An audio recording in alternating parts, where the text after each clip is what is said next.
মৰমৰ ছাত্ৰ-ছাত্ৰীসকল ই কক্সালৈ তোমালোকক স্বাগতম মই অংগৰা গুণিয়া আৰু মই তোমালোকক দশম শ্ৰেণীৰ অসমীয়া বিষয়ৰ পাঠ্যপুথি অসমীয়া সাহিত্য চয়নিকাৰ ত্ৰয়োদশ পাঠ কানাইৰ চাতুৰীৰ আলোচনা আগবঢ়াবলৈ আহিছো আৰু ইতিপূৰ্বে আমি এই পাঠটিৰ প্ৰথম ভাগত কবিতাটোৰ বিষয়ে পঢ়িছিলো কবিতাটোনো কি ক'ব বিচাৰিছিল সেইখিনি কথা আমি আলোচনা কৰিছিলো এতিয়া আমি কবিতাটোত থকা প্ৰশ্নখিনি আলোচনা কৰিম বা কবিতাটোৰ পিছত সংলগ্ন হোৱা বা সন্নিবিষ্ট হোৱা প্ৰশ্নখিনিৰ উত্তৰ আমি আলোচনা কৰিম প্ৰথম প্ৰশ্নটো হৈছে ভাব বিষয়ক অতি চমু উত্তৰ দিব লাগে কৃষ্ণক টোপনিৰ পৰা জগাবলৈ কোনে আহি যশোদাক কৈছিল মনত পৰিছেনে কৃষ্ণক টোপনিৰ পৰা আহি জগাবলৈ গোপ শিশুসকলে আহি কৈছিল নহয় জানো উত্তৰটো হৈছে কৃষ্ণক টোপনিৰ পৰা জগাবলৈ গোপ শিশুসকলে আহি যশোদাক কৈছিল এইটোৱে হ'ল এই প্ৰশ্নটোৰ উত্তৰ ইয়াৰ পিছৰ প্ৰশ্নটো কৃষ্ণ কিমান দিন টোপনিৰ পৰা নুঠাকৈ আৰু নুখোৱাকৈ থাকিব বুলি মাকক জনাইছিল কৃষ্ণ যশোদাই জগাওঁতে কৃষ্ণই মিছা কপট খং দেখুৱাইছিল আৰু খং দেখুৱাই কৈছিল যে 4-5 দিন নুখোৱাকৈ থাকিব নহয় জানো টোপনিৰ পৰা নুঠাকে থাকিব আৰু নুখোৱাকে 4-5 দিন থাকিব বুলি কৈছিল এইটো কথাকে আমি লিখিব লাগে কৃষ্ণই 4-5 দিন টোপনিৰ পৰা নুঠাকৈ আৰু নুখোৱাকৈ থাকিব বুলি মাকক জনাইছিল এইটোৱে এই প্ৰশ্নটোৰ উত্তৰ ইয়াৰ পিছৰ প্ৰশ্নটোলৈ যাওঁ দেৱতাসকলক অমৃত খুৱাবলৈ কৃষ্ণই কি ৰূপ ধাৰণ কৰিছিল তোমালোকে নিশ্চয় কবিতাটো পঢ়োতে পাইছিলাই দেৱতাসকলক অমৃত খুৱাবলৈ কৃষ্ণই মোহিনী ৰূপ ধাৰণ কৰিছিল এটো লিখিব লাগিব এটা বিষ্ণুৰ অৱতাৰ মোহিনী অৱতাৰ বা মোহিনী ৰূপ লৈছিল কি কৰিছিল দেৱতাসকলক অমৃত খুৱাবলৈ কৃষ্ণই মোহিনী ৰূপ ধাৰণ কৰিছিল মোহিনী ৰূপ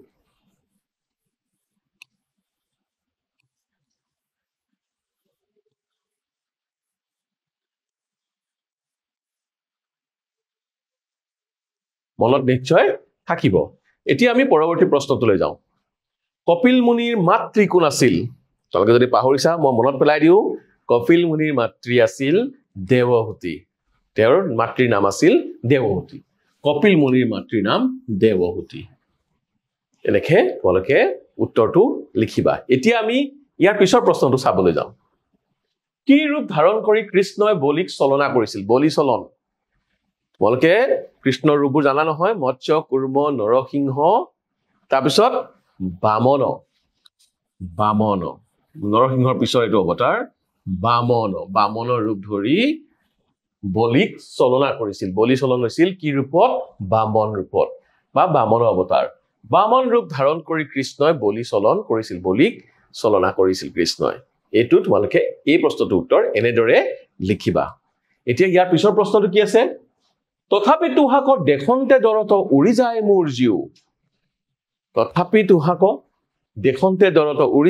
জীউ তোমালোকে বুজি পাইছা নিশ্চয় কি কৈছে তথাপি তোমাক দেখা পাই দৰত মানে ভয়ত উৰি যায় মোৰ জীউ মোৰ জীৱ উৰি যায় ইমান ভয় লাগে এই কথাষাৰ কোনে কৈছিল এইখন কাৰ উক্তি কবিতাটো যদি পঢ়িছা তোমালোকে নিৰ্দ্বিধাই বা নিমিষতে কৈ দিব পৰা যে এই উক্তিটো আছিল শ্ৰীকৃষ্ণৰ কাক দেখি কিয় তেওঁৰ ভয়তে জীৱ উৰি যায় বুজাই লিখা তেতিয়া তোমালোকে গোটেই কাহিনীটো লিখিব লাগিব যে এদিন গোপ শিশুসকলে যশোদাক আহি কলে যে কৃষ্ণ খেলিবলৈ লগ ধৰিবলৈ কলে আৰু কৃষ্ণ শুই থকা দেখি কৃষ্ণক জগাবলৈ কলে তেতিয়া কি হল এইষাৰ কৃষ্ণৰ উক্তি মাতৃ যশোদাক দেখি কৃষ্ণৰ ভয়তে জীৱ উৰি যায় বুলি কোৱা হৈছে এই কবিতাটো কৃষ্ণৰ মায়াবী ৰূপৰ প্ৰতিফলন কৰিবলৈ চেষ্টা কৰা হৈছে কৃষ্ণৰ যে বেলেগ বেলেগ ৰূপ আছে মায়াবী ৰূপ সেইটো প্ৰতিফলন কৰিব খুজিছে কিন্তু লগতে কৃষ্ণৰ চাতুৰী মানে মাকক জুকাই ভাল পোৱা এটা শিশুৰ দৰে কল্পনা কৰি কৃষ্ণক তেনেকৈ প্ৰতিষ্ঠা কৰা হৈছে বা এই উপস্থাপন কৰা হৈছে এই কবিতাটিত বা এই শাৰী কাব্যত কৈছে যশোদাৰ মতে কৃষ্ণটো এজন সাধাৰণ শিশু যশোদাৰ নিজৰ পুত্ৰৰ নিচিনা গতিকে কৃষ্ণ এজন সাধাৰণ শিশু আৰু তেওঁৰ পুত্ৰ এটি শিশুক যেনেকৈ মাকে শাসন কৰে দুষ্টামি কৰিলে গালি পাৰে শাস্তি দিয়ে ঠিক তেনেদৰে যশোদাই কৃষ্ণক শাসন কৰে আৰু দুষ্টামি কৰিলে শাস্তি দিয়ে কিন্তু এদিন ৰাতিপুৱা কি হ'ল কৃষ্ণ শুই থাকোতে গোপৰ শিশুসকলে তেওঁলোকৰ ঘৰলৈ আহি যশোদাক অনুৰোধ কৰিলে যে কৃষ্ণক জগাই দিব লাগে বা কৃষ্ণক জগাই দিবলৈ মাতৃ যশোদাক অনুৰোধ কৰিছিল আৰু মাতৃ যশোদাই তেতিয়া কি কৰিছিল মাতৃ যশোদাই তেতিয়া কৃষ্ণক জগাবলৈ গৈছিল কিন্তু কৃষ্ণক জগাবলৈ দিওঁতে কৃষ্ণই চল কৰি 4-5 দিন মই এনেকৈ শুই থাকিম আৰু একো নাখাওঁ বুলি কৃষ্ণই কৈছিল আৰু কৈছিল যে মাতৃ যশোদাই তেওঁক বুজি পোৱা নাই আৰু কৈছে যে তাৰ পাছত মাতৃ যশোদা কৃষ্ণক মাতিবলৈ ল'লে আৰু কিয় বাবে ইমান দেৰিলৈকে শুই আছে তাক লৈ খং কৰিলে এই যশোদা যে খং কৰিলে সেই কথা শুনিতে কৃষ্ণই কি কৈছিল মাক আৰু নজগাবলৈ অনুৰোধ কৰিলে আৰু লগতে ক'লে তেওঁ 4-5 দিন গৰু চলাবলৈ নগৈ নাখাই শুই থাকিব বুলি ক'লে কাৰণ তেওঁৰ যশোদাৰ মূৰত জাপি দিয়া কলংকৰ বুজা আৰু সহ্য কৰিব নোৱাৰে তেওঁ যশোদা যে কৃষ্ণক ইমান কলংক দিছে ইমান গালি পাৰিছে সেইখিনি তেওঁ সহ্য কৰি থকাটো তেওঁৰ বাবে অসম্ভৱ কৃষ্ণই আচলতে এটো মিছা কচলনা বা মিছা কপটালি কৰিছে আচলতে মাকক জুকাবলৈকে কৃষ্ণই এনেদৰে কৰা বুলি অৰ্থাৎ কবিয়ে কৃষ্ণৰ ৰূপটো এজন সাধাৰণ শিশু এজন সাধাৰণ দুষ্টামি কৰি ভাল পোৱা শিশুৰ দৰে ইয়াত উপস্থাপন কৰিছে গতিকে কৃষ্ণ ইয়াত এনেদৰে কোৱা দেখুৱাইছে যে তেওঁ কৈছে যে 4-5 দিন মই নাখাওঁ মই গৰু চলাব নাযাওঁ মই শুইয়ে থাকিম আৰু মাতৃ যশোদাই তেওঁক কলংক দিছে আৰু এই কলংক মই তেওঁ সহ্য কৰিব নোৱাৰে বুলি কৈছে তেওঁ হৈছে ভগৱান নাৰায়ণ আৰু কৃষ্ণ কৈছে তেওঁ ভগৱান নাৰায়ণ আৰু যশোদা হৈছে সামান্য গোৱালৰ জি তথাপি এই নাৰায়ণৰ সেই গোৱালৰ জি যশোদাক দেখি ভয়তে জীৱ উৰি যায় কেনেকুৱা কথা তথাপি তেওঁ নাৰায়ণ হৈছে তথাপি কিন্তু যশোদাক দেখি তেওঁৰ ভয়তে জীৱ উৰি যায় আৰু গতিকে এইখিনি তেওঁৰ আৰু সহ্য নহয় এইখিনি কথা ক'বলৈকে এই কাব্যভাষী অৱতাৰণা কৰা হৈছে অৰ্থাৎ এই কাব্যভাষীৰ মাজেৰে কৃষ্ণই যশোদাক লৈ ভয় খায় বুলি বা ভয়তে তেওঁ জীৱ উৰি যায় বুলি আচলতে মিছাকৈ কৈছে চাতুৰি কৰি কৈছে বুলি লিখিলে বেছি ভাল হ'ব কাৰণ গোটেই পাঠটোৰ নামেই আছে কানাইৰ চাতুৰি গতিকে কৃষ্ণই চাতুৰি কৰি যশোদাক এনেদৰে কৈছে বুলি তোমালোকে লিখিবা এতিয়া আমি পৰৱৰ্তী প্ৰশ্নলৈ যাওঁ মোহিনী স্বৰূপে অমৃত পিয়ালো সাধিলো দেৱৰ কাম কোনে মোহিনীৰ ৰূপ ধাৰণ কৰিছিল ইতিমধ্যে আমি সমুদ্ৰত আমি আলোচনা কৰিছিল কোনে মোহিনীৰ ৰূপ ধাৰণ কৰিছিল শ্ৰীকৃষ্ণই মোহিনীৰ ৰূপ ধাৰণ কৰিছিল তেওঁ কাক অমৃত খুৱাই দেৱতাৰ কাৰ্য সাধন কৰিছিল তেওঁ যেতিয়া অমৃত মন্থন হৈছিল সাগৰ মন্থন যেতিয়া হৈছিল তেওঁ অমৃত ওলাইছিল আৰু যেতিয়া অমৃত ওলাইছিল তেতিয়া সেই অমৃতৰ কলহক লৈ দেৱতা আৰু অসুৰসকলৰ মাজত টনাজোৰা লাগিল কাৰণ সকলোৱে জানে যে অমৃত খালে মানুহ অমৰ হয় মানুহ বা যিয়ে খায় তেওঁ অমৰ হয় দেৱতা অমৰ হ'ব অসুৰ অমৰ হ'ব আৰু দেৱতাসকলে বিচৰা আছিল যে অসুৰসকল অমৃত খাই অমৰ হৈ যাওক কাৰণ অসুৰবোৰ এনেই অত্যাচাৰী গতিকে তেওঁলোক যদি অমৰ হৈ যায় তেনেহ'লে দেৱতাসকলক আৰু অত্যাচাৰ কৰিব গতিকে দেৱতাসকলৰ যেটা বিচাৰিলে যে দেৱতাসকলৰ অমৃত পাওক আৰু অসুৰসকলে নাপাওক সেই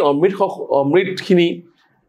অসুৰসকলক নিদিয়াকৈ বা অসুৰসকলক বঞ্চিত কৰি দেৱতাসকলক দিয়াৰ বুদ্ধিটো কৰিবলৈকে শ্ৰীকৃষ্ণ বা বিষ্ণু ভগৱান বিষ্ণুৱে মোহিনী অৱতাৰ লৈছিল আৰু মোহিনী অৱতাৰ লৈ বিলাই গৈ থাকোতে অমৃত বিলাই গৈ থাকোতে দেৱতাসকলক অমৃত দিয়া কিন্তু অসুৰসকলে যে নিদিলে সেইটো কথা গমকে নাপালে সেই কথাষাৰে কৃষ্ণই কৈছে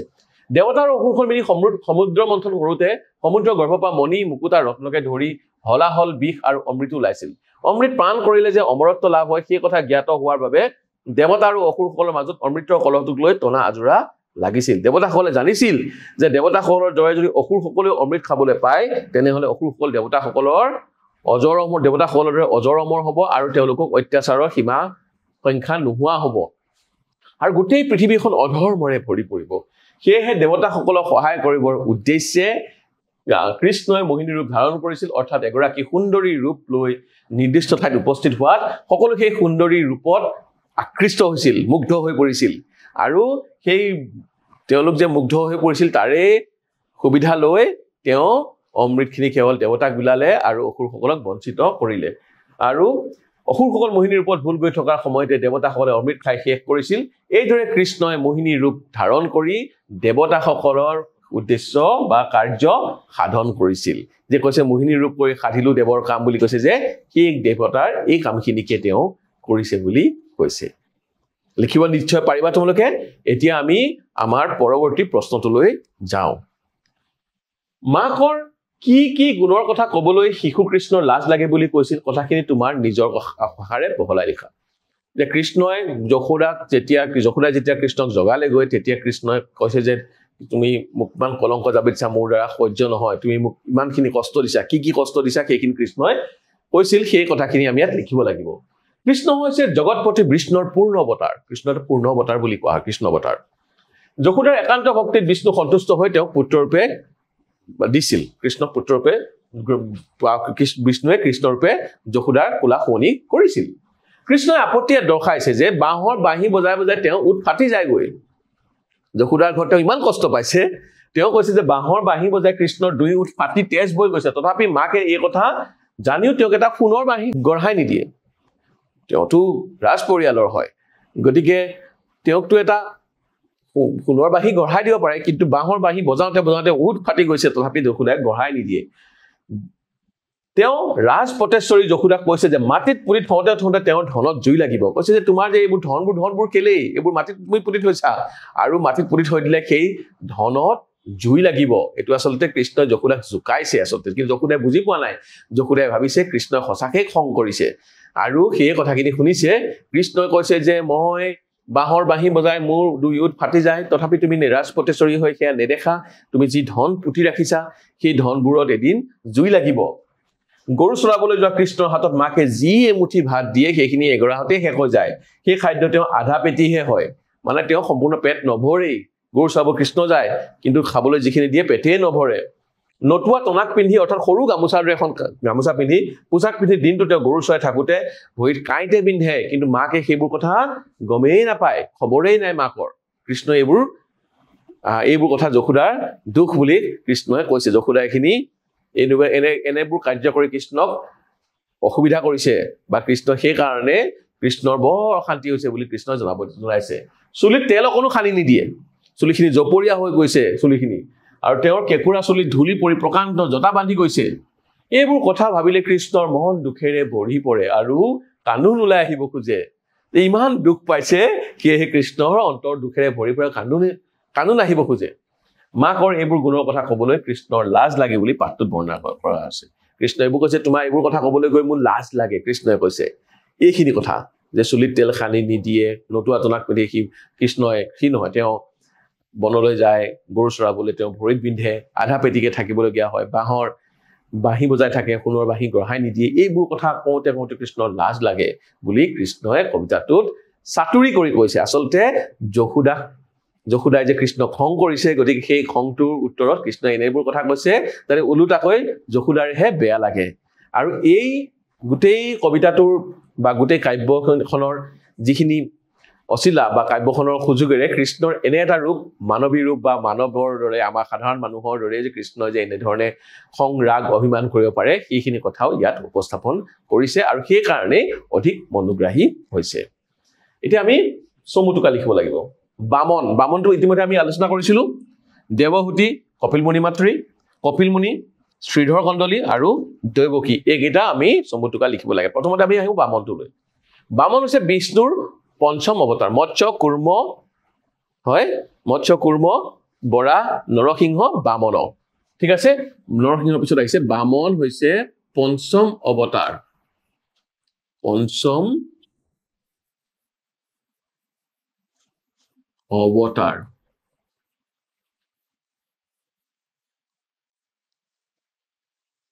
বিষ্ণুৱে বাওনা ৰূপ মানুহৰ ৰূপ মানে বাওনা মানে চাপচুটি চাপৰ ৰূপ লৈ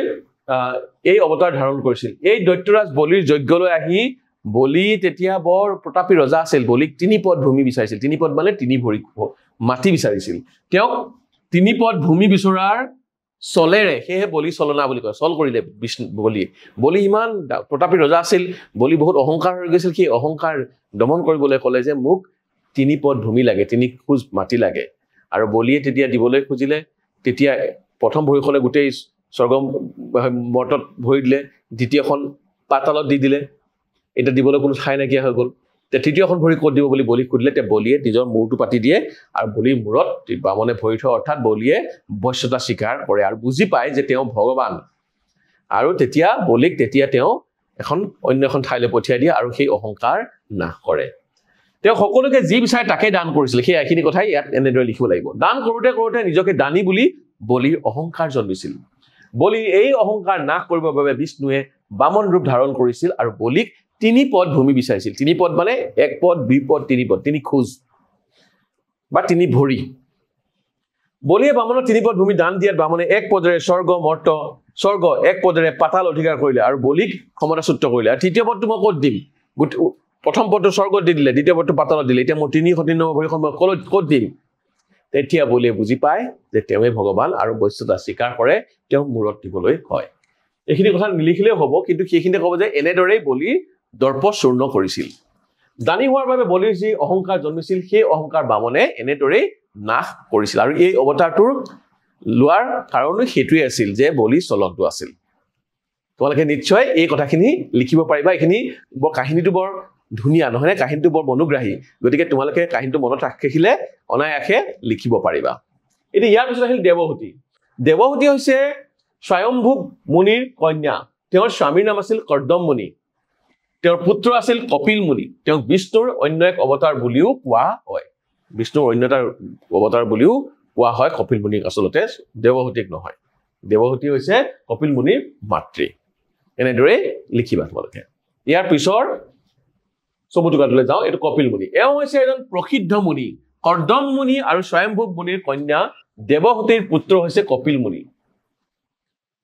এওঁৰ খাপত সৰগ ৰজাৰ ৬০,০০০ পুত্ৰ ভস্মীভূত হয় এই কপিল মুনিৰ খাপতে সৰগ বুলি এজন ৰজা আছিল সৰগ ৰজাৰ কি হয় ৬০,০০০ পুত্ৰ আছিল আৰু পুত্ৰ বহুত অহংকাৰী আছিল আৰু এবাৰ কপিল মুনিয়ে তপস্যা কৰি থাকোতে এই সৰগ ৰজা পুত্ৰসকলে তেওঁলোকৰ যজ্ঞৰ ঘোঁৰা এটা বিচাৰি গৈছিল আৰু মুনিক সুধিলে যজ্ঞৰ ঘোঁৰা ক'ত মুনি ইতিমধ্যে তপস্যা কৰি আছিল গতিকে মুনিয়ে একো গম পোৱা নাছিল কিন্তু তেওঁলোকে মুনিক অপমান কৰে মুনিক সেই অপমান কৰোতে কপিল মুনিয়ে সেই সমস্ত ৬০,০০০ পুত্ৰক ভস্মীভূত কৰে ভস্মীভূত মানে জ্বলাই ছাই কৰি দিয়ে এইখিনি কথা তোমালোকে যেতিয়া মনত ৰাখিবা তেনেহলে এই চমুটুকাটো লিখাত তোমালোকৰ সহায় হ'ব তেওঁক সেই কাৰণে কপিল মুনিক বিষ্ণুৰ আন এক অৱতাৰ বুলিও কোৱা হয় মনত থাকিব নহয় এতিয়া আমি পৰৱৰ্তী চমুটুকাটোলৈ যাওঁ শ্ৰীধৰ কন্দলী মহাপুৰুষ শংকৰদেৱৰ পৰৱৰ্তী কালৰ কবি পৰৱৰ্তী মানে শংকৰদেৱৰ পিছৰ যুগৰ শংকৰদেৱ মাধৱদেৱ যেতিয়া আছিল তাৰ পিছত শ্ৰীধৰ কন্দলীৰ দৰে যিখন কবি আছে তেওঁলোক আহিছিল এওঁৰ কাব্যত বৈষ্ণৱ ধৰ্মৰ প্ৰভাৱ সুস্পষ্ট যেতিয়া শংকৰদেৱৰ উত্তৰসূৰী হ'ল বা শংকৰদেৱৰ পিছত আহিছিল গতিকে শংকৰদেৱে দি থৈ যোৱা যি ধৰ্ম সেই ধৰ্মৰ প্ৰভাৱ তেওঁলোকৰ আছিল বা যি ধৰ্ম প্ৰচাৰ কৰিছিল সেই ধৰ্মৰ প্ৰচাৰ আছিল আৰু শংকৰদেৱৰ যি সাহিত্য আছিল সেই সাহিত্যৰ প্ৰভাৱো আছিল গতিকে শ্ৰীধৰ কন্দলীৰ কাব্যত বৈষ্ণৱ ধৰ্মৰ প্ৰভাৱ সুস্পষ্ট কন্দলীয়ে কাণ খোৱা আৰু ঘুনুচা কীৰ্তন নামৰ দুখন কাব্য ৰচনা কৰে এখন নাম কাণ খোৱা আৰু এখন ঘুনুচা কীৰ্তন কাণ খোৱা পুথিখন নিচুকনি গীতৰ আৰ্হিত ৰচনা কৰা কাণ খোৱা পুথিখন আছিল নিচুকনি যে কেঁচুৱা খোৱাবলৈ যে নিচুকনি গীত গায় সেই তেনেকুৱা ধৰণৰ নিচুকনি গীতৰ আধাৰত কৰা ইয়াত বিষ্ণুৰ অৱতাৰৰ লীলা মাহাত্ম্য সহজ সৰল আৰু প্ৰাঞ্জল ভাষাত বৰ্ণনা কৰিছে বিষ্ণুৰ মাহাত্ম্যৰ কথা ইয়াত বৰ্ণনা কৰা হৈছে ইয়াত শ্ৰীকৃষ্ণৰ ঈশ্বৰত্ব আৰু মানৱ শিশুত্বৰ ভাৱ কবিয়ে সুন্দৰভাৱে ফুটাই তুলিছে এক নম্বৰতে হৈছে ঈশ্বৰত্ব আৰু মানৱ শিশুত্ব এফালে হ'ল ভগৱান তেওঁ কিন্তু ভগৱান হলেও শ্ৰীকৃষ্ণৰ যেটা অৱতাৰ লৈছে তেওঁ মানৱ শিশু অৰ্থাৎ মানুহৰ এটা অন্য কেঁচুৱাৰ দৰে অন্য শিশুৰ দৰে তেওঁ যে আছিল সেই কথাটো দুইটা মাজত ভাৰসাম্যটো তেওঁ তুলি ধৰিছে পুথিখনৰ দুটা অংশত ভাগ কৰিব পাৰি প্ৰথম অংশত কাণ খোৱাৰ কথা শুনি ভয়ত টোপনি যোৱা আৰু দ্বিতীয় অংশত ৰাতিপুৱা টোপনিৰ পৰা মাকে জগাবলৈ যোৱা তেওঁ অভিমানত মাকে কোৱা নানা কথা বিষয় বৰ্ণনা কৰে এতিয়া আমি যিখিনি কানাই চতুৰীৰ কথা পাহি আছো সেইখিনি যে প্ৰথম ভাগত কাণ খোৱাৰ কথা শুনি ভয়তে কৃষ্ণ টোপনি যায় কাণ খোৱা আহিব বুলি কৈ ভয় খুৱাই থৈ দিয়ে তেতিয়া ভয়তে টোপনি যায় দ্বিতীয় ভাগত আকৌ এনেদৰে তেওঁক যায় জগাবলৈ যায় তেতিয়া মাকক যিখিনি কথা কৈছিলে কানাই চতুৰীৰ পাঠত আমি যেনেদৰে পাওঁ সেই কথাখিনি বৰ্ণনা আছে এতিয়া আহিছো দৈৱকী হৈছে শ্ৰীকৃষ্ণৰ জন্মদাত্ৰী মাতৃ ইতিমধ্যে আমি যশোদা বুলি পাইছিলো কিন্তু প্ৰকৃততে যশোদাৰ কোলাতহে তুলি দিছিল আহি বসুদেৱে দৈৱকী কিন্তু আচলতে কৃষ্ণৰ আচল মাতৃ হৈছে দৈৱকীৰ অষ্টম সন্তান আছিল শ্ৰীকৃষ্ণ আৰু কংসৰ কাৰাগাৰত জন্ম হৈছিল তোমালোকে নিশ্চয় এইখিনি কথা জানা তেওঁ বসুদেৱৰ পত্নী আৰু মথুৰা ৰজা কংসৰ ভনীয়েক কংসই ভনীয়েকক বহুত মৰম কৰিছিল আৰু বসুদেৱৰ সৈতে বিয়া পাতি দিছিল কিন্তু এদিন আকাশবাণী হ'ল যে এই দৈৱকীৰ অষ্টম পুত্ৰই কংসৰ মৃত্যুৰ কাৰণ হ'ব অৰ্থাৎ দৈৱকীৰ অষ্টম পুত্ৰই কংসক বধ কৰিব এই কথা গম পাই কংসই দৈৱকী আৰু বসুদেৱক কাৰাগাৰত বন্দী কৰিছিল সেই কাৰণে দৈৱকীক বহুত ভাল পাইছিল সেইকাৰণে প্ৰাণে মৰা নাছিল সেই কাৰণে কাৰাগাৰত বন্দী কৰি থৈছিল যে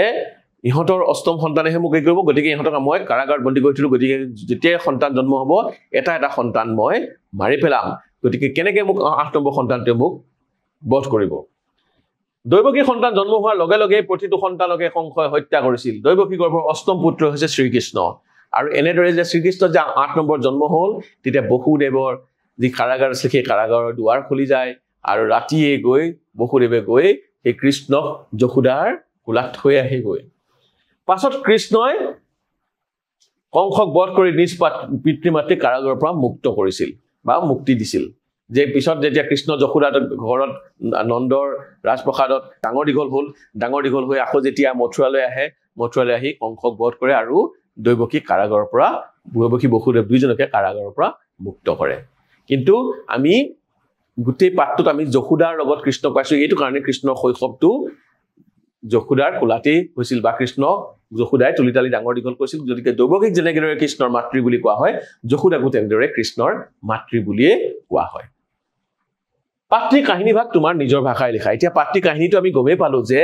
ইয়াত কবি শ্ৰীধৰ কন্দলীয়ে শ্ৰীকৃষ্ণৰ ঈশ্বৰত্ব আৰু মানৱ শিশুত্ব দুয়োটাই ৰূপ ইয়াত উপস্থাপন কৰিছে একেলগে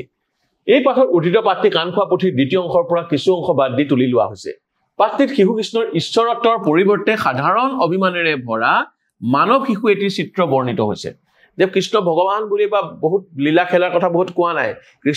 কৃষ্ণ এটা সাধাৰণ শিশুৰ দৰেই জন্ম হৈছে সাধাৰণ শিশুৰ দৰে ঠেঁ পেচ ৰাগ মান অভিমান আদি কৰিছে যি পঢ়ুতাৰ নিজৰ স্বৰূপৰ লগত একীভূত হৈ পৰাত অৰিহণা যোগাইছে গতিকে যেতিয়া পঢ়া মানুহজনেও কৃষ্ণ নিজৰে ওচৰৰে কোনোবা বুলি যাতে ভাৱ হয় ইয়াত কৃষ্ণৰ মানৱীয় ৰূপ প্ৰকট হৈ উঠাৰ ফলত ছাত্ৰ ছাত্ৰীসকলে তেওঁৰ ঐশ্বৰিক দিশটো পাহৰি নিজৰ কৰ্মচাৰীৰ লগত সাদৃশ্য উপলব্ধি কৰি যি আনন্দ পোৱাতেই পাঠটিৰ গুৰুত্ব নিৰ্ভৰ কৰিছে অৰ্থাৎ যিসকলে পঢ়োতে কি হ'ল কৃষ্ণক নিজৰ দৰেই যিয়ে পঢ়োতাৰ নিজৰ দৰে অনুভৱ কৰিব সৰু থাকলে আমিও এনেধৰণে দুষ্টামি কৰিছিলো এনেধৰণে কথা কৈছিলো এনেধৰণে সংগ্ৰাম কৰিছিলো অভিমান কৰিছিলো গতিকে তাৰ মাজতে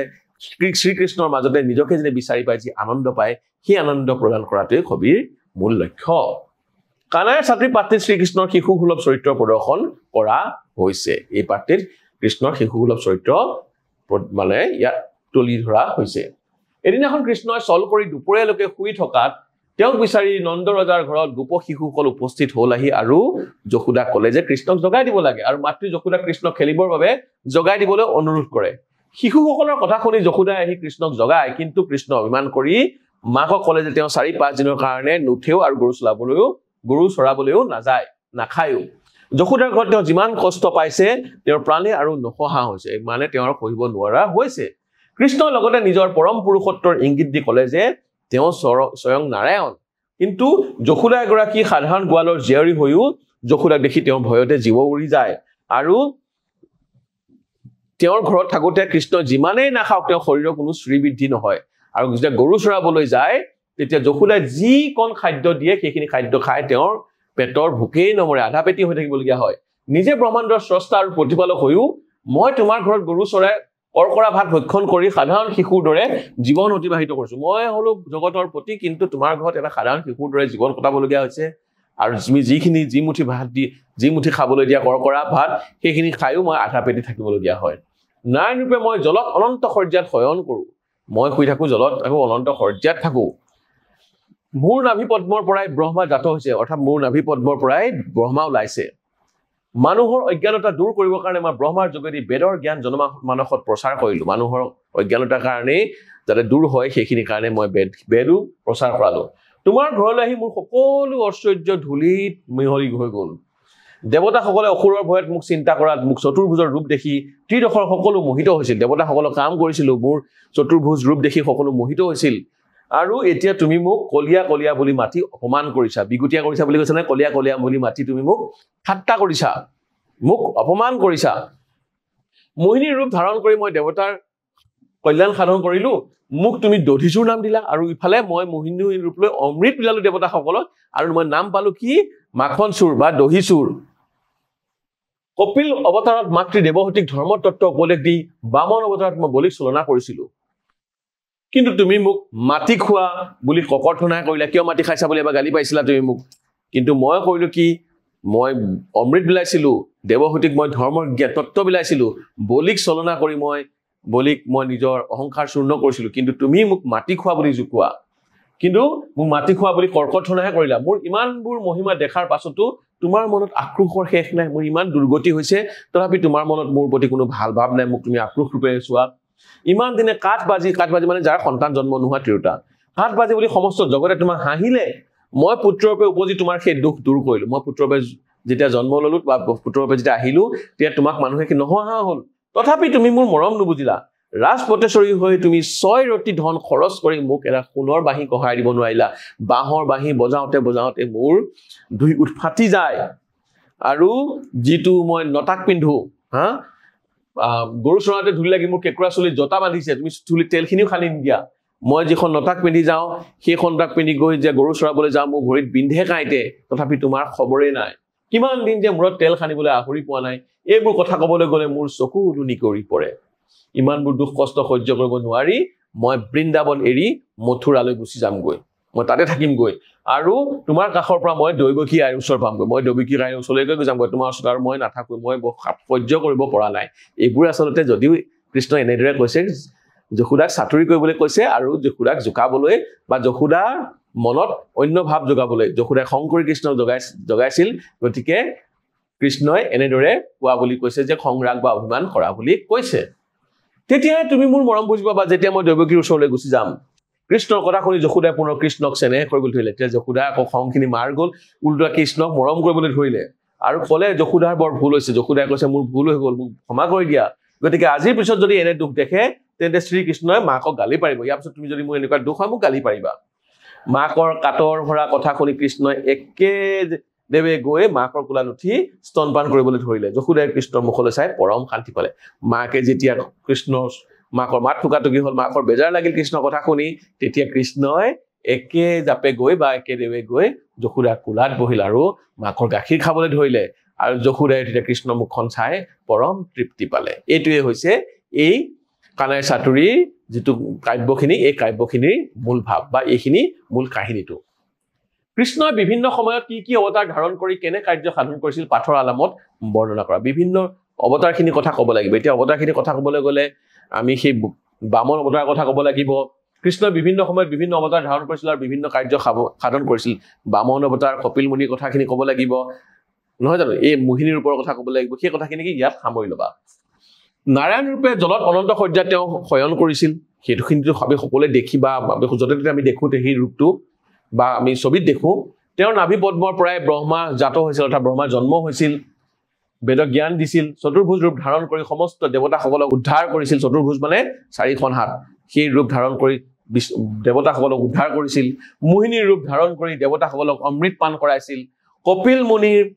ৰূপ ধাৰণ কৰি কৰ্দম মুনি আৰু দেৱহতীৰ পুত্ৰ হিচাপে জন্মগ্ৰহণ কৰিছিল আৰু তত্ত্ব বিচাৰ কৰি দেৱহতীৰ মাতৃক উদ্ধাৰ কৰিছিল আৰু বামন ৰূপ ধাৰণ কৰি বলি ৰজাক চলনা কৰি বলিৰ দৰ্পচূৰ্ণ কৰিছিল বা অহংকাৰ নাশ কৰিছিল এইদৰে বিষ্ণুৱে বা শ্ৰীকৃষ্ণই বিভিন্ন সময়ত বিভিন্ন ৰূপ বিভিন্ন কাৰ্যৰ বাবে ধাৰণ কৰিছিল বা অৱতাৰ ধাৰণ কৰিছিল এনেদৰে লিখিবা কবিতাটোত কাঠবাজি বুলি কাক কৈছে ইয়াৰ অৰ্থ কি এই অপবাদৰ পৰা তেওঁ কোনে ৰক্ষা কৰিলে কাঠবাজি মানে যাৰ সন্তান জন্ম নোহোৱা তিৰোতাক কাঠবাজি বুলি কোৱা হয় যশোদাক কাঠবাজি বুলি কোৱা হৈছিল কাৰণ যশোদাৰ কোনো সন্তান নাছিল কিন্তু কৃষ্ণক যেতিয়া যশোদাৰ কোলাত দেখিলে মানুহে কাঠবাজি সেই অপবাদটো দূৰ কৰিলে বুলি কৃষ্ণই কৈছে এতিয়া হওঁ আমি পৰৱৰ্তী প্ৰশ্নটোলৈ তাৎপৰ্য বৰ্ণনা কৰা কাঠবাজি বুলি জগতে হাসয় দেখিলে সুমৰু হৰি মই আছে তোৰ ঘৰে পুত্ৰ ভইলু হিতু দুখ দূৰ কৰি কাঠবাজি বুলি জগতে হাসয় গোটে জগতে হাঁহে দেখিলে সুমৰে হৰি ভৰিক সুমৰে মানে হৰিক স্মৰণ কৰে মই আহি তোৰ মই আহিলো আহি কি কৰিলো ঘৰে পুত্ৰ ভইলু মই তোমাৰ ঘৰত আহি পুত্ৰ হলোহি হিতু দুখ দূৰ কৰি সেই দুখটো দূৰ কৰিলো এই কথা কোনে কৈছে আমি জানো উক্ত কথা পাকি কবি শ্ৰীধৰ কন্দলীৰ ৰচিত বা বিৰচিত কানাই চাতুৰী নামৰ শীৰ্ষক কবিতাটোৰ পৰা তুলি লোৱা হৈছে উক্ত কথা পাকি বক্তা হৈছে কৃষ্ণ তেওঁ যশোদাৰ ওচৰত বিভিন্ন কথাৰ আপত্তি দৰ্শাই এই কথাখিনি কৈছে মাকে তেওঁক মৰম নকৰে বুলি কৈছে সেই কথা প্ৰসংগতে উক্ত কবিতা ফাকি বা কবিতা ফাকিৰ অৱতাৰণা কৰা হৈছে যশোদাৰ নিজৰ সন্তান নাই অথচ তেওঁ সন্তান জন্ম দিব পৰা ক্ষমতাৰ অধিকাৰী নাছিল সেয়ে তেওঁ কাঠবাজি বুলি মানে কৈছিল কৃষ্ণ যদিও যশোদাৰ সন্তান বুলি জগতে জানিছিল তথাপি তেওঁ প্ৰকৃততে আছিল দৈৱকীৰ সন্তান দৈৱকীৰ গৰ্ভতে কৃষ্ণ জন্ম হৈছিল আৰু যশোদাৰ বসুদেৱে থৈ যোৱাৰ কাৰণে যশোদাৰ সন্তান বুলি তেতিয়া জগতে জানিছিল আৰু কিন্তু এনেদৰে যশোদাৰ কোলাত যেতিয়া কৃষ্ণ দেখিছে বা যশোদা কৃষ্ণক জন্ম দিয়া বুলি ভাবি যশোদাৰ পৰা মাজৰ পৰা সেই কাঠবাজি সেই অপবাদটো দূৰ হৈছিল যদিহে কৃষ্ণ যশোদাৰ ঘৰত ডাঙৰ দীঘল নহলহেঁতেন তেন্তে যশোদা সকলোৱেতো কাঠবাজি বুলি ক'লেহেঁতেন সেই অপবাদৰ পৰা যশোদাক কৃষ্ণইহে ৰক্ষা কৰিছিল দৰাচলতে যশোদা হৈছে পৰম বিষ্ণু ভক্ত ভগৱানে ভক্তৰ দুখ সদায় দূৰ কৰে সেয়েহে এনেহেন এগৰাকীয়ে ভক্ত এগৰাকীয়ে দুখ পোৱাটো ভগৱানে সহ্য কৰিব নোৱাৰি তেওঁ নিজেই অৱতাৰ লৈ তেওঁৰ ঘৰত জন্ম ল'ব বুলি কথা দিছিল কৈছে যে সেয়ে যশোদাৰ দুখ দূৰ কৰিবলৈ পুত্ৰ কামনা কৰা এইগৰাকী মাতৃৰ পুত্ৰৰূপে তেওঁৰ ঘৰত প্ৰৱেশ কৰিছিল স্বয়ং বিষ্ণুৱে ভগৱানে নিজেই তেওঁৰ ঘৰত প্ৰৱেশ কৰিছিল যে তেওঁ ভগৱান বিষ্ণু ভক্ত আছিল কাৰণে এই ভক্তৰ দুৰ্দশা বা ভক্তৰ দুৰ্গতি দেখি কৈছিল যে তেওঁৰ ঘৰতেই কৃষ্ণ আহি জন্ম ল'ব আৰু তেনেদৰে কৃষ্ণ আহিছিল যশোদা হৈছে পৰম সৌভাগ্যৱতী নাৰী যাৰ মনোবাঞ্ছা পূৰণ হৈছিল আৰু যশোদাৰ সেই মনোবাঞ্ছা পূৰণ হৈছিল এটা সন্তানো পালে কিন্তু সেই সন্তান কাক পালে জগতৰ প্ৰতি বিষ্ণু মাকে কৃষ্ণক শাসন কৰা কৃষ্ণই ঠেহ পাতি মাকক এই কথাখিনি সোঁৱৰাই দিছিল যেতিয়া কৃষ্ণক যেতিয়া খং কৰিছিল তেতিয়া কৃষ্ণই মিছা খং দেখুৱাই মিছা ৰাগ দেখুৱাই যশোদাক এইখিনি কথা সোঁৱৰাই দিছিল লিখিব নিশ্চয় পাৰিবা এতিয়া আমি পৰৱৰ্তী ভাগলৈ যাওঁ মোহিনী স্বৰূপে অমৃত পিয়ালো সাধিলো দেৱৰ কাম তোমাৰ ঘৰে আসি বৰ যশ পাইলো লৈলো দধিচুৰৰ নাম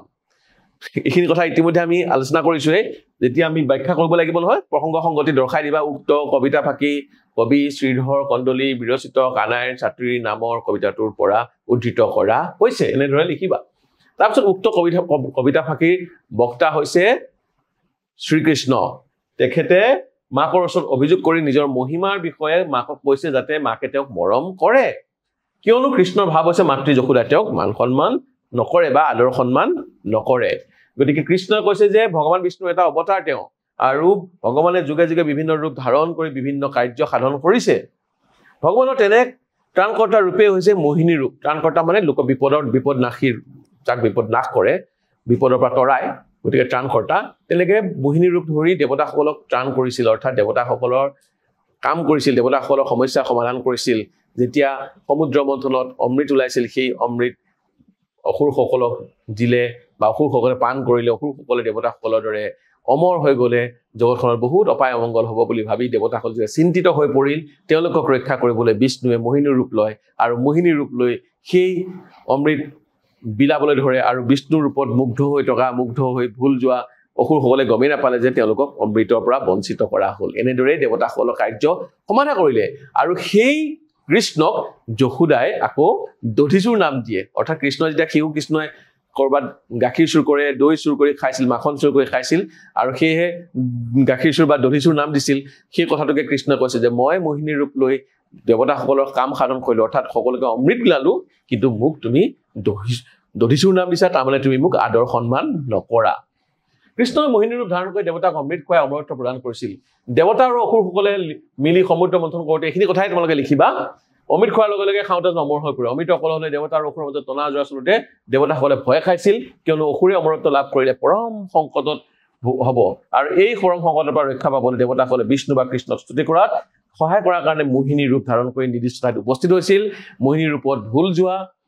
আকৃষ্ট হৈছিল আৰু হিচাপতে মোহিনী ৰূপী কৃষ্ণ অমৃতসকলৰ হাতত তুলি লৈ দেৱতাসকলৰ মাজত অমৃত ভগাই দিয়াৰ দায়িত্ব লৈছিল আৰু এনেদৰে চলনা কৰি মোহিনী ৰূপী কৃষ্ণই দেৱতা আৰু অসুৰক দুইফালৰ পৰা দুটা বেলেগ শাৰী কৰি বহুৱাই লৈ দেৱতাৰ শাৰীত অমৃত দিলে আৰু অসুৰসকলক অমৃত বুলি বাৰুণী নামৰ এটা সুৰাহে দিলে অৰ্থাৎ দেৱতাসকলেহে কেৱল অমৃত পান কৰিবলৈ পাইছিল এনেদৰে কৃষ্ণই মোহিনী ৰূপ ধাৰণ কৰি দেৱতাসকলক সহায় কৰিছিল এনে কৃষ্ণক পিছে যশোদাই দধিচুৰ বুলি কয় সেইটোৱে কৃষ্ণৰ আক্ষেপ সেই কথাটোকে আক্ষেপ কৰি কৃষ্ণই উল্টাই যশোদাক তেওঁৰ মহিমাৰ বিষয়ে সোঁৱৰাই দিছে এনেদৰে তোমালোকে লিখিবা